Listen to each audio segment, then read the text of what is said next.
소피아 여자중학교 학생 여러분, 안녕하세요. 오늘 체육 수업 스포츠 상해에 대해서 알아보고요. 그리고 상해 종류별 예방을 어떻게 하고 또 대처는 어떻게 할 수 있는지 수업을 하도록 하겠습니다. 오늘은 스포츠 상해 그리고 다음 시간에는 응급처치에 대해서 공부를 해보겠습니다. 스포츠 활동 중에 발생을 하는 모든 종류의 손상을 스포츠 상해라고 합니다. 그렇다면 스포츠 활동 중에 일어나는 골절, 염좌, 찰과상 등 모든 종류의 손상이 스포츠 상해가 되겠죠. 혹시 지난 시간에 그 과제가 기억나나요? 그 과제 속에서는 죄송합니다. 한 가지 상황을 꽁트 형식으로 선생님이 글을 올려놨었죠.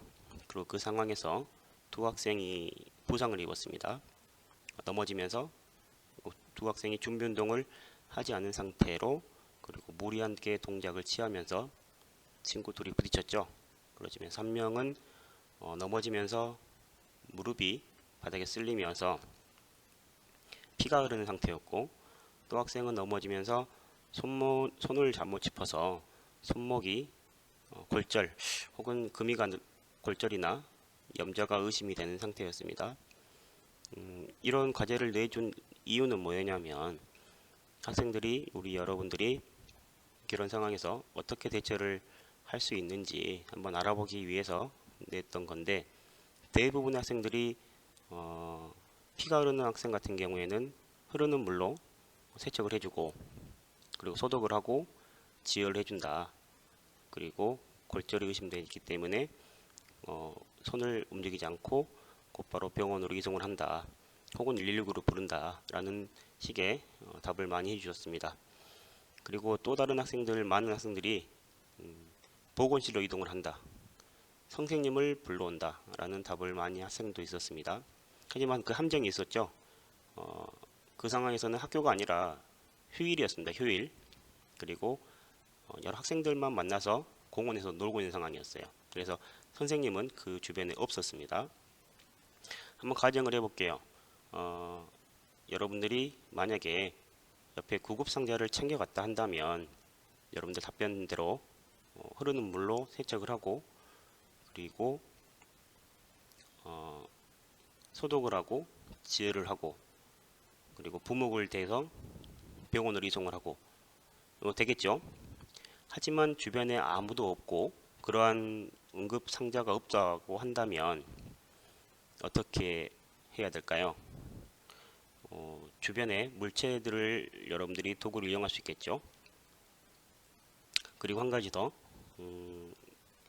지금 그 상황이 벌어지지 않은 상황이고 이론 상황에서 여러분들이 답변을 하기 때문에 쉽게 답변을 할 수 있지만, 그렇지 않고 실제로 이런 상황이 주변에서 일어났다면 피가 또 많이 나고 이런다면 상당히 당황스럽겠죠. 그리고 무섭기도 하고요. 이런 상황일수록 여러분들이 배운 거를 침착하게 써먹을 수 있어야 됩니다. 자, 스포츠 상해 요인을 보면요, 크게 인적 요인과 환경적 요인으로 나눌 수가 있습니다. 그리고 또다시 인적 요인은 참가자의 요인, 지도자의 요인으로 나눌 수가 있는데, 여기를 보면은 준비 운동이 부족한 경우, 그리고 과도한 연습, 주의 산만, 이러한 것들이 참가자의 요인으로 나타낼 수 있고요. 그 지도자의 요인 같은 경우에는 애초에 스포츠를 하기 전에 환자 파악을 하지 않은 경우, 그리고 예방 조치가 미흡한 경우, 지도에 소홀한 경우, 지도 현장에 없는 경우, 그리고 과도한 성적을 불러올 수 있는 언행을 하는 경우, 응급 환자가 발생을 했음에도 불구하고 조치가 미흡한 경우가 인적 요인으로 뽑힐 수가 있겠습니다. 그리고 환경적 요인으로는 장비가 노후화된 안전장비가 없는 경우, 그리고 부적절하게 원래의 사용대로가 아니라 부적절하게 사용하는 경우, 혹은 갑작스럽게 날씨가 변화하는 경우, 날씨가 따뜻하다가 갑자기 춥거나 갑자기 비가 온다든지 과도하게 춥거나 더운 날씨들이 환경적 요인으로 나타날 수가 있겠습니다. 지금 이 표를 보면은 지난 시간에 했던 내용과 똑같은 내용이네요. 가장 높은 발생률이 무리한 동작이었죠. 한번 보시고요. 다음 장으로 넘어가겠습니다. 자, 응급처치의 기본 원칙입니다. RIC 요법. 지난 과제 때 답을 이런 식으로 라이스 요법으로 응급처치를 한다라는 학생도 있었어요. 그만큼 기본적인 이런 응급처치에 대해 기본적인 지식이 있는 학생인 것 같더라고요. 첫 번째, 안정을 취해야 됩니다. 상해 부위를 움직이지 않게 하고요. 그리고 휴식을 취하면서 부상이 악화되거나 재발하는 걸 방지할 수 있습니다. 두 번째, 얼음찜질을 해줘야 됩니다. 상해 부위 얼음찜질을 해주면서 약 한두 시간마다 15분씩 얼음찜질을 하면서 혈관이 수축이 되고 통증이 감소하는 효과를 얻을 수가 있고요. 그리고 압박을 해줍니다. 상해 부위를 압박 붕대로 혈액순환에 방해되지 않을 정도로 감아주는 게 중요하고요. 효과는 내부 출혈이나 붓기를 억제할 수 있습니다.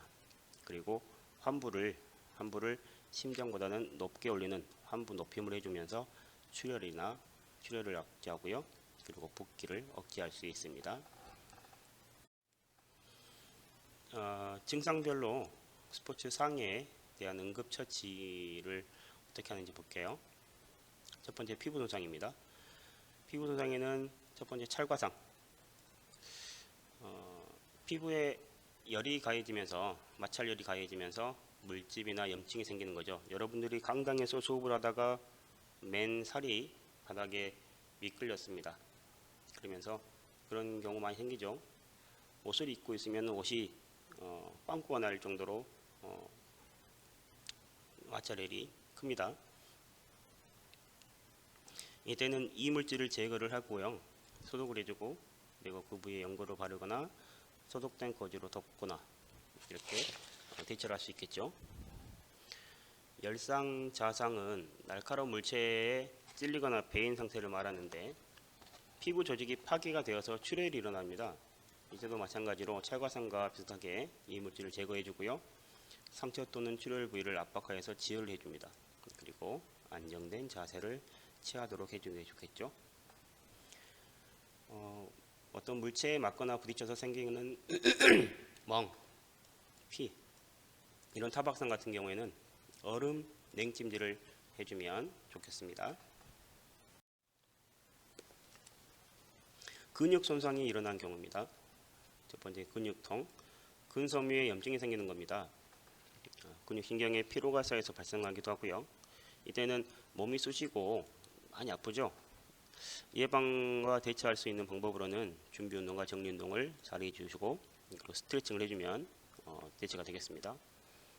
근육 경련이 일어났을 경우 근육이 수축이 되고 떨리는 경우죠. 이때 통증도 크게 발생을 합니다. 이때는 뭉친 근육을 마사지 해주면서 풀 수가 있고요. 그리고 가벼운 걷기나 정리운동을 통해서 좀 완화시킬 수가 있습니다.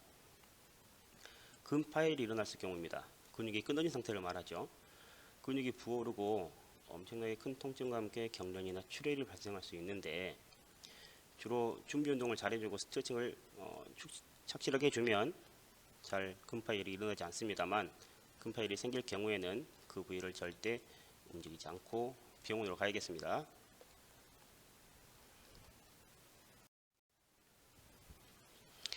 뼈와 관절의 손상이 일어났을 경우 첫 번째, 염자 많이 일어나죠. 여러분들 농구하다가도 농구 공에 맞아서 손가락에 염자가 일어나는 경우도 많고요. 근육이나 인대, 힘줄력이 늘어나거나 손상된 상태를 말합니다. 다행히 뼈에는 이상이 없지만 붓고 엄청나게 큰 통증이 유발을 합니다. 손상 부위를 높게 유지를 하고요. 그리고 절대 안정을 해주고 그 순간에는 얼음팩 찜질, 얼음찜질 아이스였죠. 얼음찜질 해주는 게 좋습니다. 탈구가 된 경우 관절을 둘러싸고 있는 인대 밖으로 뼈가 빠져나오는 경우를 말합니다. 이때도 이렇게 냉찜질을 해주면 좋긴 한데 여러분들이 직접 만지면 안 되고요. 병원으로 가서 치료를 받아야 됩니다. 여러분들은 어떻게 탈구된 뼈를 어깨뼈를 다친다 이렇게 하시면 절대 안 됩니다. 골절이 일어났을 경우 뼈가 부러지거나 금이 간 상태를 말하죠. 그리고 특히 복각 골절 같은 경우에는 세균의 감염이 될 위험이 큽니다. 지금 이 그림을 본 것 같이 지금 이거는 골절이 일어난 건데 지금 이 부분 같은 경우에는 뼈가 피부를 뚫고 나오는 거죠. 개방골절이라고 하는데 아무튼 부러진 부위에 부목을 대어서 고정을 해줘야 되고요. 이게 응급처치를 하는 방법이고 그리고 가급적은 병원으로 가서 치료를 받는 게 좋습니다. 자, 이렇게 스포츠 상해에 대해서 알아봤고요. 그리고 상해별로 어떻게 대처를 해야 되는지 한번 알아봤습니다. 다음 시간에는 응급처치에 대해서 알아보도록 하는 시간을 갖겠습니다. 자, 오늘 수업 여기서 마치겠습니다. 안녕히 계세요.